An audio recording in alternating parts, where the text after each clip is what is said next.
actually really could have died that day.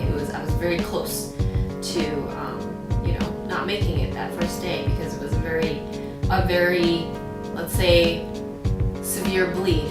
I was unconscious when, my family found out about it. My mother, who, even though she's very artistic, and to this day she's a very emotional person, but I think by that point she had understood.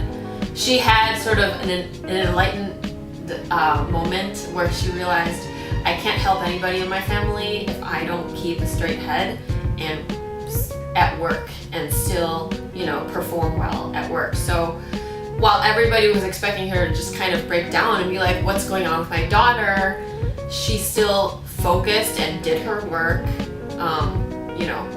as normal, worked hard, whatever. And then at home, that was when my family could come visit me. So they came and visited me in the hospital every day for as long as I was in the hospital. I think that was about 2.5 months.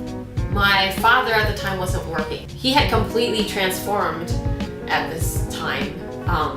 He was incredibly sweet. He was always at my side, always defending me when anything happened at the hospital, bureaucratic nonsense. My parents came to visit me every day, and my dad was super sweet. It was as though I was a baby again. Despite our differences, he actually, my mother tells me this all the time. I think she just told me this yesterday too, that even though my father is very hard on me, and he's not always the nicest person when it comes to me or really anyone else,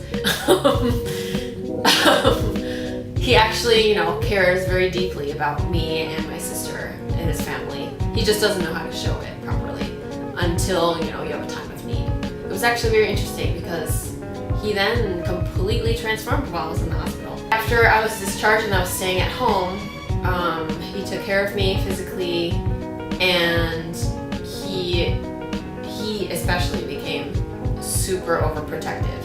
I think that that's very common in Asian parents, being overprotective in general, but because I was always so headstrong growing up, I was just like, whatever, I'll do what I want. So I never was particularly obedient when it came to, the rules that my parents tried to put on me.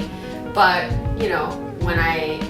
when my condition was more sort of severe and it was an issue, like I needed help going up and down the stairs and things like that, and I was using a cane and whatnot,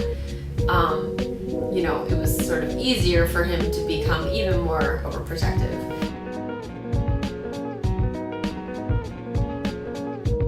My mom has become both overcompensating as well as a little overly cynical.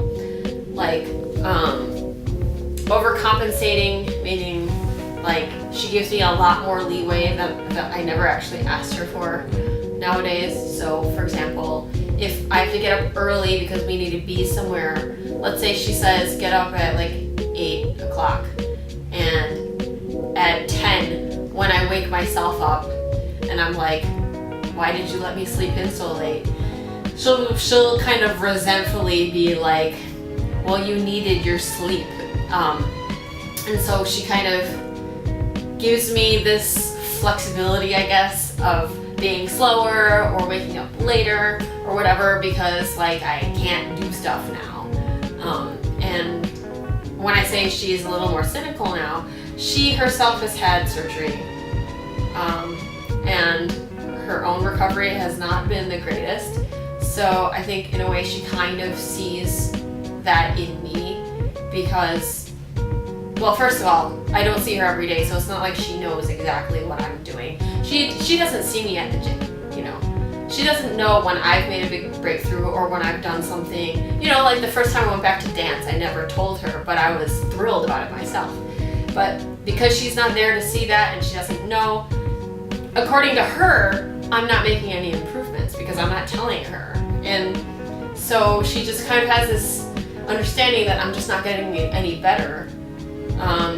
And sometimes that makes us go head to head because, for example, when I told her that I was starting the blog, or that I wanted to do some public speaking, inspiring people to recover and things like that, when I told her, when I told her about being featured in Falling Petals, she didn't understand, like, why would you want to share your story? Who's going to be inspired by you? You have nothing to show for yourself. While that sounds terrible, I'm sure all the Asians watching this video can relate because they know how Asian parents can be very, very harsh. They can be very truthful to a fault.